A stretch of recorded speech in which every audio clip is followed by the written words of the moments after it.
Okay, reka tubasuhuze kandi twongere tubifurize kugira ibihe byiza nshuti bakunzi bacu ku Ibendera TV. Uyu munsi rero tugiye kwakira umutumirwa wacu. Uyu munsi nkuko mumaze kubimenyera, buri munsi tuba dufite umutumirwa kandi buri wese aba afite igishya atuzaniye, tukamwungukiraho ubuzima, tukamwungukiraho imibereho, tukamwungukiraho ubwenge. Ngiye nkuko bisanzwe nitwa Anakreti Ntirushwa, ni ku Ibendera TV nyine nkuko mumaze kubimenyera.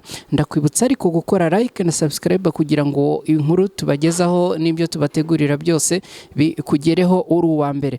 Tukwibutsa ko nikaze kuri wowe udukurikiye, ibitekerezo byawe, inyunganizi byose, comment, turi kumwe.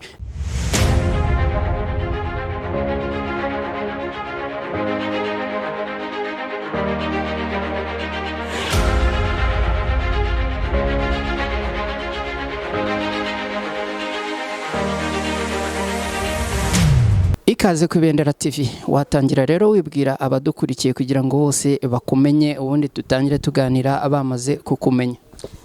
Murakoze cyane, nitwa Ngiye Emmanuel wo mu karere ka Karongi. Ngiye Emmanuel, abantu bakuziho iki mu by'ukuri? Ni iki wakoze gituma abantu bagiye kukumenya bakagira umuhate wo kuba abatera ikirenge mu kibikorwa wakoze? Ibintu banziho cyane ni ibikorwa byiza natekereje byo kubaka umuhanda, mu gushaka ubuhahirane mu mirenge yombi, nanone nkugeza kuri centre de santé ya Mwendo, nkuganisha ku bitaro bikuru bya Kirinda. Igitekerezo rero cyo gukora ibyo bikorwa ahantu cyavuye. Mbere yuko ugeraho aho igitekerezo cyavuye, nubwo naho turi buhagere, turi kugenda twihuta cyane, banzu tubwire, ndabona uri umuntu ufite urubavu rutoya, ese imyaka yawe ingana gute, abantu bakumenye bamenye ubwo buzima bwawe bwihariye? Navutse 96 maze kugira imyaka 24. Ubu ufite umugore se yenda n'abana? Reka nta mugore mfite, ndakeka. Mu yandi magambo uru rubyiruko kugira ababyeyi bose? Ngira ababyeyi bose. Hanyuma rero igitekerezo kiba kiraje, igitekerezo cyo kubaka umuhanda ni igitekerezo mu by'ukuri buri muntu wese atapfa kugira. Tubwire neza, utwinjizemo ahantu icyo gitekerezo cyaje. Icyo gitekerezo ahantu cyavuye cyo gukora umuhanda, hari umurwayi wari uturutse kuri centre de santé ya Mwendo yerekeza ku bitaro bikuru bya Kirinda. Noneho ubwo ngubwo bari bamuhetse bitewe n'uko izo nzira zitari zimeze neza, rero hananyerera ari mu bihuru by'imikeri, ibihuru biramufata, noneho bibatura hasi. Abari bamuhetse barongera bamusubiza mu ngobyi baramujyana. Ubwo niho igitekerezo cyavuye. Nahise mbwira ababyeyi yuko ngiye gukora akayira keza kameze neza. Ntago nababwiye ko ngiye gukora umuhanda, nababwiye ko ngiye gukora akayira, kandi nanjye niko nabyiyumvishaga. Ibyari gukora akayira havuyemo gukora umuhanda, ntangira nkubaka uko nguko umuhanda nkugera mugari, none ubu ngubu umuhanda wuzuye ejo bundi. Bibwira ababyeyi bawe mu by'ukuri babyakiriye gute? Baramfashije, babyakiriye neza, ntago babyakiriye nabi. Barambwiye ati genda ugerageze, ingufu ni izawe. Uba wubatse rero umuhanda, wumvaga ubushobozi uzabukura hehe mu by'ukuri ko ari ibintu biba bitoroshye?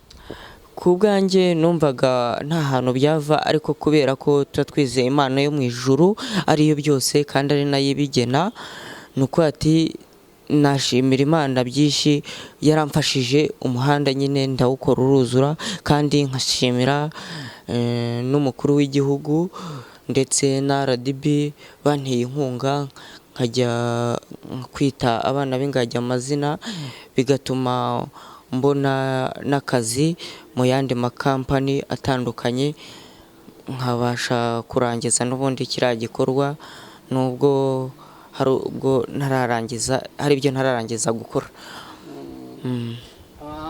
Uwo muhanda rero warawubatse uruzura, ayuba ufite agaciro kangana iki? Umuhanda sinabasha ngiye kuha agaciro, ariko amafaranga amaze kuwukoramo angana na miliyoni 8 z'amanyarwanda. Muri zo miliyoni 2 n'ibihumbi 200 ntabwo ndayishyura, ariko miliyoni 5 n'ibihumbi 800 nayishyuye.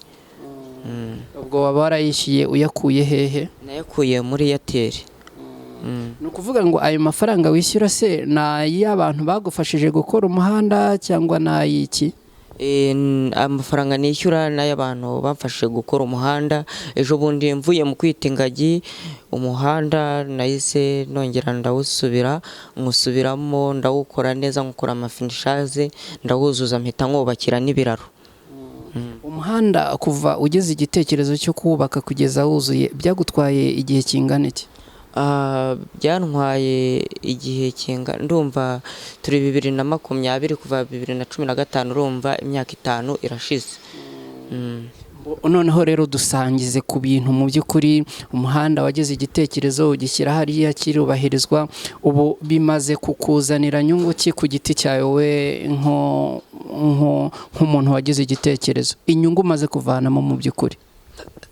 Inyungu buriya amaze kuvanamo, ikintu cya mbere buriya ni uko n'ubundi mba ngikomeje kubaka igihugu, si ko ati ngiye ngo ndebe ku nyungu zanjye, ahubwo ndeba ku nyungu z'abantu bose se cyangwa igihugu. Inyungu z'igihugu n'abantu bose. Iyo uganiriye n'abaturage baturiye aho hantu, wumva icyo gitekerezo, ako kazi wakoze, uwo muhanda wakoze, wumva barabyakiriye gute? Babyakiriye neza, byarabashimishije. N'ubu bamwe iyo bari kunyuramo n'ibinyabiziga, banyuramo n'amamoto n'amamodoka, birabanezeza, baranshimira bakavuga ngo Imana izampa umugisha rwose, kuko imodoka ubu ngubu umuhanda zirimo zirawukoresha nta kibazo. Hanyuma rero utubwire, hari inyungu wagiye ubonamo, yaba kuri leta yaba ku bigo byigenga, hari inyungu zifatika z'amafaranga baba baravanyemo muri uriya muhanda? Ni uko ati amafaranga nabashije kubona nayo nakuye muri Airtel. Ayo ni angahe? Miliyoni 5 n'ubundi n'ibihumbi 200. Ubwo ngubwo rero mpita nyakoresha uwo muhanda nyine kugira ngo wuzure. Ubu ngubu wamaze kuzura nta kibazo rwose, ibinyabiziga birimo birawukoresha.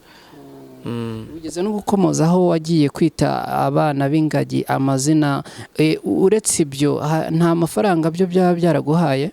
Nta mafaranga byigeze bimpa, ariko ikintu cya mbere cyo ni uko nabashimira, na buriya ni igikorwa cyiza bakoze kuba barantoranyije nkajya kwita abana b'ingagi amazina, kuko kuba naragiye hariya n'ubundi byampesheje kugera n'ahandi hakomeye mbasha gukora ibiraka.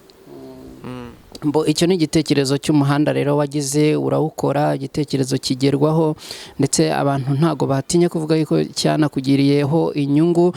Hari ibindi bitekerezo wumva waba uteganya gukora nanone bikurikira icyo ngicyo? Ibitekerezo birahari byinshi kandi byubaka igihugu. Nk'ubu hari igitekerezo mfite cyo kubaka ikiyaga, ndumva ntago ari cyo nakishoboza jyewe, keretse igihugu cyamfasha ndetse n'imiryango mpuzamahanga kugira ngo icyo kiyaga kibe cyabasha kubaka, kuko kizaba ari kinini cyane. Pure yacyo nafashe nayifatiye ahantu heza, hazaba harimo udusozi twiza dushobora kubakwaho nk'amahoteli, abakerarugendo bajya baruhukiramo baje gusura nk'ibyo bikorwa byose. Kandi ndahamya n'urubyiruko ndimo ndagenda ndushimira, narwo tuba turi kumwe tugenda dufatanya kw'ibyo bikorwa byose. Icyo kiyaga uteganya kuzacyubaka hehe kandi mu wuhe mwaka? Ni mu karere ka Karongi, kandi numva cyatangira kubakwa nko mu mwaka utaha, wenda nko mu kwezi kwa mbere. Simbyipangiye kuko ntago ndabimenya neza, buriya bizaterwa n'uburyo ki igihugu kizafata ingamba. Ubwo ngubwo rero ntago nanjye nahita mbyipangira, kuko ngiye ndi umwana w'umuntu, nta n'ubushobozi nabona bwo kubikora. Nabashije kubona wenda ubushobozi bwo kubaka umuhanda, ariko icyo kiyaga cyo ntago nabasha kubona ubushobozi bwacyo, kuko harimo kuriha abaturage aho cyazafata, ahubwo urumva n'amasima menshi atagira ingano, no kubaka n'amabeto, no kumena imisozi umuntu agafunga hepfo yacyo, urumva ni ibintu biba bitoroheje. ni ibintu bitoroshye. None uri gukomanga rero kugira ngo yenda uwo mushinga wawe bazagufashe kuwuzamura? Ndi gukomanga ku buyobozi bukuru bw'igihugu ko bwazaza wenda tukabyigaho, tukiga inyigo zabyo, ndetse ari ahatagera umuriro, ari ahatagera imihanda, ari ahatagera amazi, hose bikagerwaho, ko numva akarere ka Karongi katera imbere, kuko ngiye ndebye mu tundi turere twose mbona akarere ka Karongi ariko kari mu myanya y'inyuma. Niyo mpamvu rero nshaka ko kajya mu myanya y'imbere. Usibye ibyo bikorwa wakoze, hari akanyabiziga waba ufite ugenderaho waba warakuye muri izo nyungu z'uwo muhanda wubatse?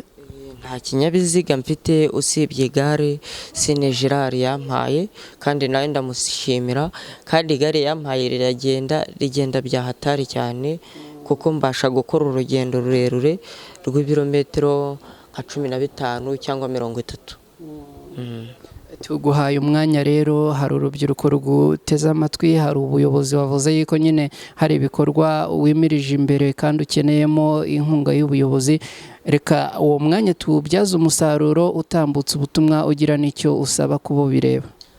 Ku rubyiruko cyane cyane njya nkunda kuvuga ngo urubyiruko buriya iyo rwihesheje agaciro ndetse no mu mikorere bakava mu ngeso mbi z'ibiyobyabwenge, bijya birushaho kuba byiza.